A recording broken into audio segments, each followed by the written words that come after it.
Hi, my name is Erasmo Eri Malacara, founder of Eri Aviation Videos.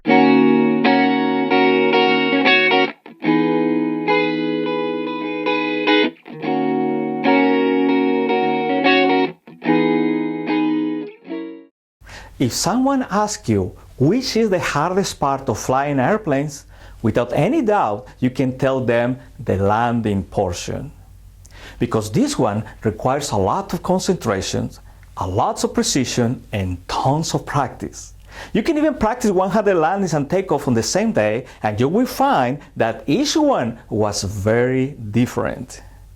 Today, on this video, we are going to learn about how to execute a normal landing and takeoff. And a normal landing and takeoff is defined as the one where you have the engine power available, the wind is calm or light, and the final approach is made into the wind. And also the beginning of the runway, you don't have any obstacle, and the surface is strong and wide to the point that we can slow down the plane to a full stop. Here, on this video, we're going to divide the normal landing and takeoff in 5 stages. The initial takeoff, the normal climb, the traffic pattern, the initial approach, and the exiting of the runway. Here it is. Okay, my friends, welcome, and we're going to perform now a normal takeoff. And before we do a normal takeoff, we need to run our normal takeoff checklist. And it says here, fuel pump, check on, and check for pressure. So I'm turning on the fuel pump and checking for the pressure. The flaps, I'm going to take off right now with 0 flaps, but if I need 10 or 20, depending on what kind of takeoff I need to do, I'm going to use that. Make sure all the way reach, carburetor heat off, throttle maximum power once I'm on the runway, and then I'm going to rotate at 53, very slow, and I'm going to climb at 70. So let's see if we can do it today. Edinburg traffic, November 9974 Tango, the pilot runway 14. Very important before we get into the runway to make sure that no traffic is coming from the right, from the center, or from the left. Already I performed that, it's clear, so I will have the opportunity to go and take off on runway 14. Alright, I'm going to make sure that I'm straight on the center of the runway. Very important to keep the center of the runway, if not, the nose of the plane is going to go to the left. When you accelerate, and especially when you pull the nose up, the left turn tendency of the airplane is going to take you to the left. So we need to make sure that we apply correct right rudder. So that's what I'm going to do. I'm going to apply power over here and right rudder. You notice if I don't apply power, look what happened. When I apply power, I can go to the left side of the runway. So we need to be careful with that. Now I want to go to the center of the runway. This time I'm going to apply right rudder and all the way in. The airspeed is alive. All the engine instruments are on and green. And now I can rotate. And the plane is going to climb. Now I want to climb at 70. So I will use my trim to keep 70 on my airspeed. Kind of bumpy today, but here in the valley it's always like that. A lot of wind, which it makes you a very proficient pilot on windy conditions. Now I want to tell them who I am, where I am, and my intentions.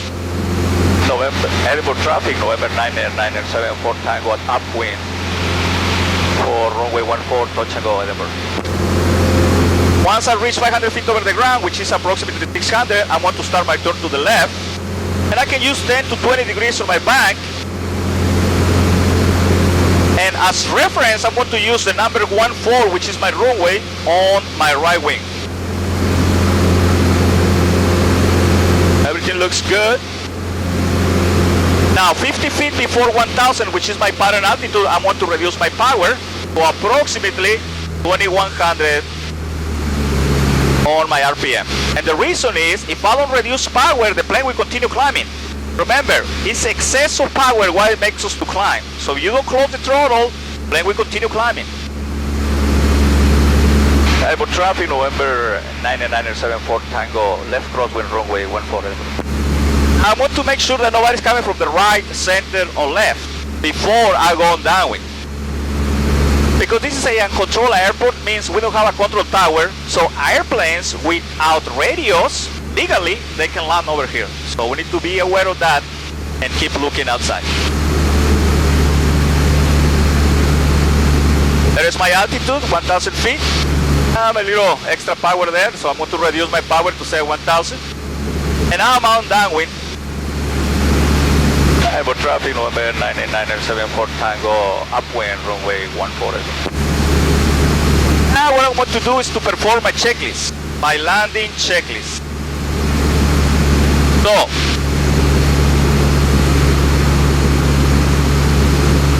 alright. So before landing checklist, seat belts, they are secure. Fuel pump is on, and I have fuel pressure over here. Fuel selector on the fullest tank. I have it on the fullest tank. And mixture all the way rich. Carburetor heat on. I'm going to put it right there. So I have my carburetor heat on. And now when I get to the end of the runway, I'm going to start reducing power to 1700. And I will use one flap. And just by doing those settings, the airspeed is going to decrease to 70 knots. And I'm going to use my throttle to control my altitude. I need to be approximately 600 feet base to final, which is 500 feet over the ground. So I'm negotiating that with my power. Now I'm going to start my turn. In order for me to make a very square pattern, I'm going to use the number 14 on my heading indicator, and I will put it on the left wing. That way I will make it square. I'm kind of low over here, you notice, so I will add a little power, because my power controls my altitude. I still slightly fast, so I need to bring the nose up with my trim. And I'm slightly high, so I'm going to reduce power. I want to clear right, center, and left. Make sure nobody else is coming. Now I'm going to start my turn. Airport traffic, November 9974 Tango, entering final, runway 14, touch and go, Edinburg. The next is to see the VASI lights. You will see two lights on the left side, and we need to make sure those lights, we keep one white and one red. Right now both are red, so I'm too low, so I will add a little power, because remember, my power controls my altitude, so I will add a little power. I'm slightly fast, so I will trim the nose up, reduce my speed. Now I have one red and one white, and I will keep that with the throttle. And I'm still slightly fast, so I'm going to reduce my speed with my trim, and I'm going to approach with 70.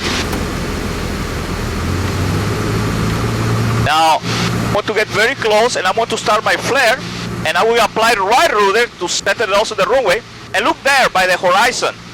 Look by the end of the runway. I'm going to keep the nose on the horizon.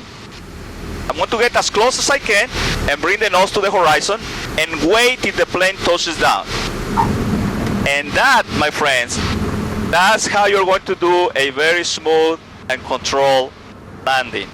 You need to keep the nose on the horizon to slow down the plane and to bleed some of the airspeed. That way when you touch down with the main wheels, the plane don't will bounce. And since you're very slow because you have a lot of drag, you will be able to control the plane better on the ground. Now I'm going to exit the runway over here, and I will tell my intentions. Airport traffic, November 9974 Tango, exiting runway 14, taxiing to the ramp. And the last thing that I need to make sure that I do is my after landing checklist. Very important to follow the checklist, because that's how you avoid forgetting things, especially in the cockpit where it's extremely busy. All right, my after landing checklist says clear of the runway. We're already clear. Flaps, they need to be up. There is up. Fuel pump is off. Carburetor heat is off. Transponder standby. And contact ground or airport traffic. In this case, we don't have ground, we have traffic, so that's what we want to do. Airport traffic, November 9974 Tango, taxiing from runway 14 to the ramp, Edinburg. And that's how, my friends, we do normal landings takeoff.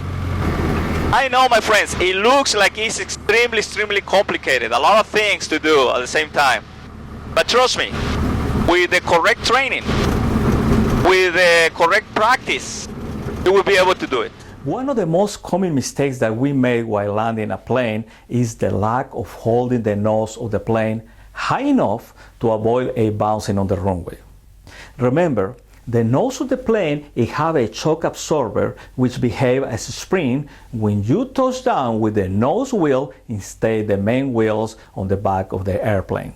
If you touch down with the nose of the plane, it's going to impulse you back on the air and you are going to continue ballooning on the runway. Another of the most common mistakes that we do while landing an airplane is to pull the nose of the airplane too high, to the point that the plane will climb again. So how are we going to know how much to raise the nose of the plane while landing? And the key is in the horizon. Look at the horizon and not the nose of the airplane. Develop the habit to look at the end of the runway, and this will help you to do smooth and controlled landings. Meanwhile, please keep the sky safe and fun, and I'll see you next time.